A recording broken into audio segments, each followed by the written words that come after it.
All right, fire away. All right. Well, ours, this October. No, that's Chad. October, you guys have had the three kind of rival games, and you go out and score 100, almost 150 points, and win these three games. What has this month done for your football team? It's been a good month. I think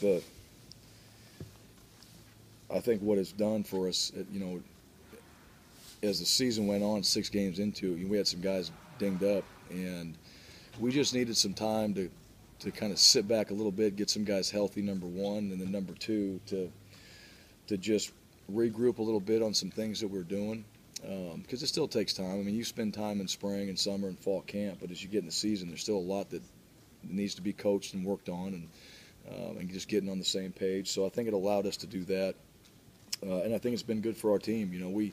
We went from 6 games in a short amount of time to 2 games in a month, basically, and it's allowed us to kind of get some guys back and to do those things. So, and we know after this month, we're into November, and we're into a 4-game stretch there, and then we don't know what's going to happen, but we're going to be worried about New Mexico, and that's it, and we'll move on from there.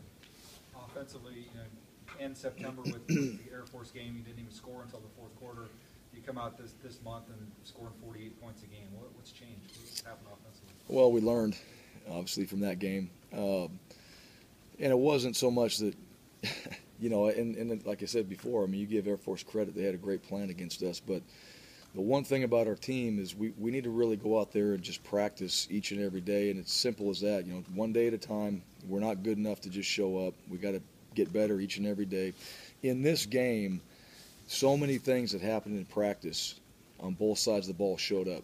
And I think the guys, that's probably what gets everybody excited from our side of things, is you go, that's how it happened in practice. That's the play you made in practice. And these guys are out there executing, and then it happens in the game. It's motivating. It's neat to see that, that translates into actual play when you go out there and play against your opponent. So we need to keep doing that. We need to have the same mindset we have right now, try to be 1-0 each week, and then take it that way and just learn from the Air Force game, that we take care of the football, we have a great chance of winning. We're up and consistent when we play and ready to play every single game, we have a good chance of winning. And I think that's what this month showed. So much talk early in the season about playmakers and how it was really 2-3 guys on offense, and now you've got 8, 9, 10 guys on offense making huge plays out there. That just those guys developing and maturing? Are you guys using guys differently? Or I think a little bit of both. The one thing about having a guy go out there and make plays, until you've seen him make them, it's hard to really dial something up for him. And more guys have made more plays, and so more opportunities have come up for our guys. And a little bit by need too. When you lose Matt and Jay's carried the ball, you want to get somebody else in there. And when you had McNichols come in and play, you're moving some guys around, which now creates some more opportunities. And at the same time, I think when Matt's not on the field, again, that's a little bit of a level that you lose, and everybody else has to step up. So I think what you're seeing is more guys with Matt being out stepping up and making plays, and I think that's why you're getting that variety. Were those kind of tossed around by some of your receivers last week was simply trust. What is, in the simplest form, with Grant Hedrick in the passing game, they said that he's really starting to trust them. Kind of in the simplest form, what does that mean, and what does that allow this offense to be and do, I guess? Yeah, what it means. I mean, that he's, I would say, more comfortable, with those guys. And trust is where, where they're going to be when they're supposed to be there. That's really the key factor for a quarterback. Hey, if you're supposed to run at this spot and be here at this depth, I'm going to practice that way, and I'd expect that to be the same in the game. And to me, that's the trust is what I call consistency. If we're doing it in practice, it should work out, and you're doing it that way in the game, all right, then there's a consistency to what we're doing. So to me, I think, from our offensive standpoint, we're more consistent. From the trust standpoint, yeah, guys are just saying, hey, I'm going to get this done for you, and Grant believes that, and that's where that trust comes in. So it's a little bit of both. Thomas Spurbeck in particular tonight, I think he had the most receiving yards you've had from a receiver all year. 6 catches, that long touchdown. What have you seen from him these last 4 games? Seems like he just continues to take advantage of his opportunities. Yeah, you said it. Takes advantage of his opportunities. Thomas is a guy that, you know, like many of our other players that nobody knows about, and all of a sudden emerges and is a good player, he's a good football player. He needs opportunities, and he's taking it, and when he gets them, he's taking advantage of them. So the ball comes his way, and we had one tonight. He had a little stutter move, and Grant threw it up, and now you could see, and I think everybody felt like two guys are coming to the ball, and he just went up, elevated, and went and got it. You know, and that's a guy adjusting to a play in a game situation and taking advantage of his opportunity. And so, you know, for him to have this type of game, I don't think it's a surprise, you know, for anybody. I know it's not for him, but he's showing some consistency at that position to where, you know what, if you get the ball to Thomas, he's probably going to have a great chance of making a play if it's available. And he's done those things in the last couple games. I know we asked about Grant on the last press conference, but you know, after that Air Force game, he was just getting so much criticism thrown his way, and to see these last 3 games, what he's been able to do, how just encouraging is that for you to see him be able to do that? Well, it's you know, for him, just as a leader, and you know, you guys know this. I mean, one of the number one thing for our quarterbacks is toughness, and that's the reason why you're going to have games that don't go your way, and you get way too much credit and way too much blame, and he was able to handle that. And I also think too, you know, Coach Sanford, you know, did a great job with him as well. There was a kind of a moment there where, you know, that particular position can go either direction if not handled correctly. And I thought Coach Sanford handled it as good as anybody could, coaching the quarterback position, and Grant's responded to that. So to me, their relationship and how they work together, the type of trust they have, you know, in each other has been very positive. Yeah, Coach, down at the field level tonight, it was extremely, extremely loud. You want to talk about a little bit about how, you know, the noise that Bronco Nation brings kind of, you know, has Yeah. an effect with the team? Yeah, that was tremendous tonight. You know, the whole energy of the stadium. You play these Friday night games, you come rolling out there, and it's just getting close to being filled in. And then you look up there, and all of a sudden, you got people on third down. You kind of glance across the crowd there, and everybody's in their seats and they're screaming. It was loud, you know. And every team that comes in here knows they know about the blue. All right, they can go back and look at the records. They can do all the studies and stats and all that.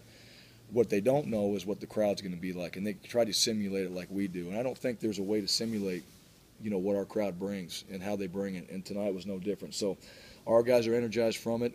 The opposing teams that come in, I think it's difficult to try to communicate through it, and they can act like it doesn't bother them, but I know it does, and it showed up again tonight, and we needed them, you know, in this game to get that done. So just a credit. We're going to be back again in a couple games, or in a few weeks. We're going to have our, you know, hopefully the same type of crowd, same type of energy, because our guys feed off of it, and our teams that we play makes it difficult. Your special teams tonight seem like set the tone, not necessarily with any kind of a big play, but just hitting people.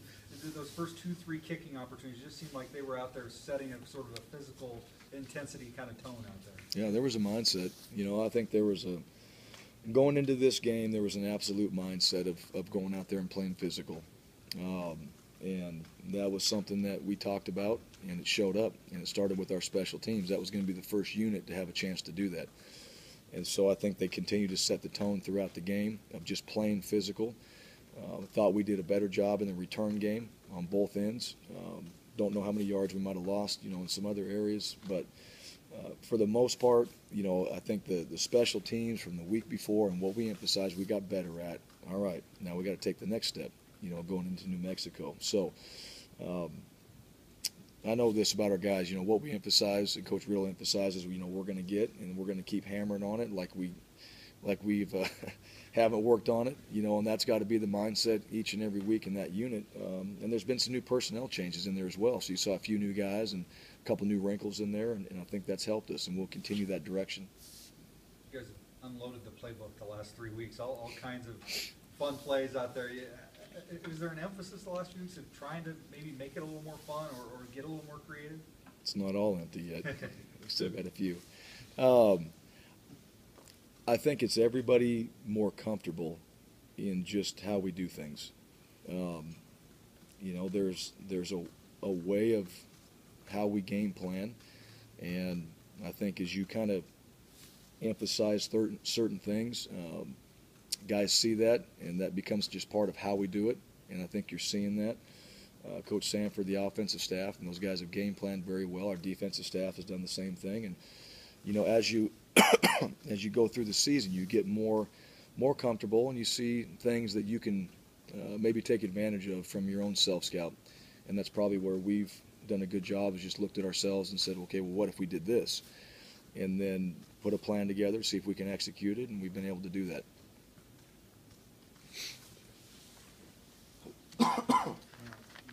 You guys, during this 3-game run, you know, against three rivals essentially, you guys have been pretty outstanding in the red zone. I think over the last 3 games, you're 18 for 18 in terms of getting points once you get down there. 4 different guys across the goal line from inside the red zone tonight. What's kind of been the key to that success down there? Yeah, pointing that out, you know, and that was something that, you know, in the previous games we weren't very good at. And we continue to emphasize it. You know, and I think the turning, I wouldn't say the turning point, I don't say we're there yet, but I think where it really came up was against Nevada, because at that point when we played Nevada, they were, you know, top in our conference, you know, in red zone defense. And so I think our guys, you know, made it an even bigger focus and made it even more important, you know, as we prepared for that. And that's just continued, you know, to show up. And then so you can come back from that game and go, okay, so we were better in the red zone. Guess what happened? Okay, light bulb comes on. You know, that's what we got to continue to be, better in the red zone. It seems obvious, but sometimes it's got to be pointed out like that on tape, and then it's got to go be practiced again with that same type of mentality, and I think we've done that. As a first-year head coach of this team, and you know, you've said that it's going to take time to get to know these guys, and you know, et cetera. What's it like to see them adjust and make adjustments and respond to your challenges? Yeah, well, I think the one thing, you know, coming in here, I know they're smart. You know, they're well coached. You know, that was going to be one thing. They were going to – they know what good coaching is, and they know how to adjust. It was just a matter of, you know, our staff helping them, you know, to do a better job of that, and then to do it our way. I mean, there's changes in there, too. There's different ways of how we were going to go about doing it. And the coaches have done a good job of adjusting to the players that are in the game. And then the players have done a good job of knowing, hey, if this happens, we're probably going to go to this. So a little bit of just anticipation from both sides that, hey, if that happens and you're a coach, and if this happens and you're a player, this is how the other, you know, side's going to respond a little bit. This is the adjustment, or this is how the guy's going to have to play it differently. And to me, that's just anticipation of, you know, what we're all doing together. And when you have that, you know, then things start to show up in a positive way.